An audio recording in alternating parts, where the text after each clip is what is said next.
Good day, everyone. So for today, we're going to discuss morphology. Morphology is one of the topic in linguistics, and that is our topic for today. So what is morphology? Morphology is the area of grammar and the study of formation of words and how the word changes. So when we look at the morphological features of a word class, these features can be divided into two, which is the free morpheme and the bound morpheme. But before that, let me explain to you what is morpheme. So morpheme is the smallest grammatical unit of language, or in linguistics, it is just unit, the smallest grammatical, which means those two, which is the free morpheme and the bound morpheme. When we say free morpheme, it it can function independently as words and can appear with other words. So what does it mean? For example, beauty. Beauty itself can function independently as a word. Beauty is beauty has his own meaning.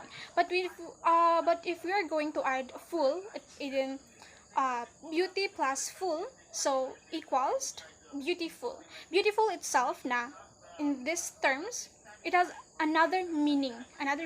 You're describing the person. Beauty means that beauty of nature, beauty of the inside of the people. But when we say beautiful, so it has different meaning, but yes, different meaning. And another example is happy. Happy is, yes, the person is happy. We are describing the feelings of the person. And then when we're going to add an plus happy, so unhappy, the words has their own meaning. When we say happy, the person is happy. Maybe something happened. And then what we're going to add an plus happy, so unhappy, then the person might yes, it's sad. It's sad.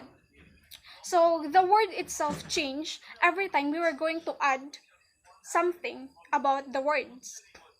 And take note, we can add it in the first letter, or we can add it in our last letter. So that is the free morpheme. Now let's go to the bound morpheme.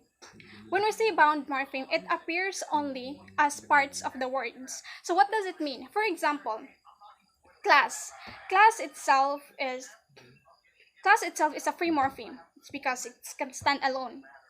But when we add es, classes, class plus es is classes. So the meaning itself doesn't change.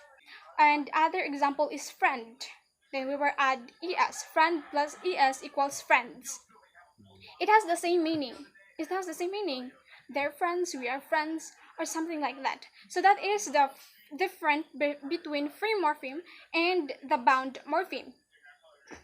So, but yes, there's a one. In the word formation, there are 1, 2, 3, 4, 5, 6, 7, 8. There are 8 words formation that is part of morphology, which is the compounding. This compounding, it's combining two or more words to make a longer word. For example, rain plus coat equals raincoat, basket plus ball equals basketball. So that is the compounding. Clipping is a word that is reduced or shortened without changing the meaning. You change the word, you shortened the word, but it has the same meaning. For example, are the microphone with a shorten of mic, but it has the same meaning, microphone. And then blending is two or more words combined to create a word.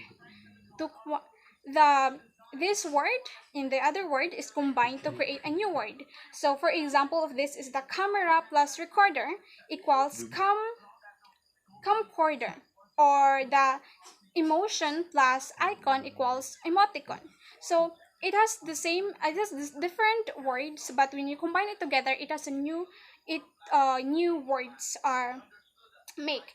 And then the acronyms is a word or name formed as an abbreviation from initial components in a phrase or word.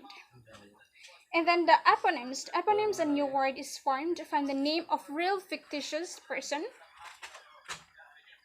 or spoonerism.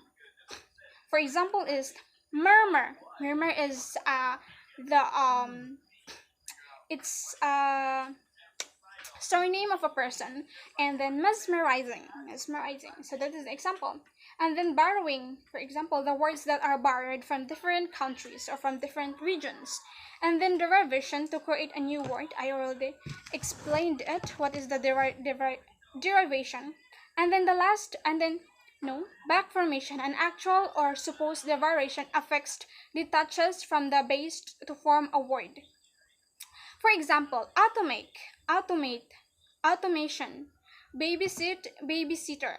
So that is example of back formation. Back formation is always in the last part of a words that are that you need to add or you want to reduce. And then derivational, you can change the meaning. You can change the meaning, just like an example earlier, happy then unhappy, then you change the meaning, you change the feeling of the person, like and dislike, so it changed the meaning. So that is how morphology works in linguistic, and that is how and those are the parts of morphology that being discussed in linguistic. So I hope that you learned something. I mean, yes, you've learned something about my presentation for today. That's it. Thank you.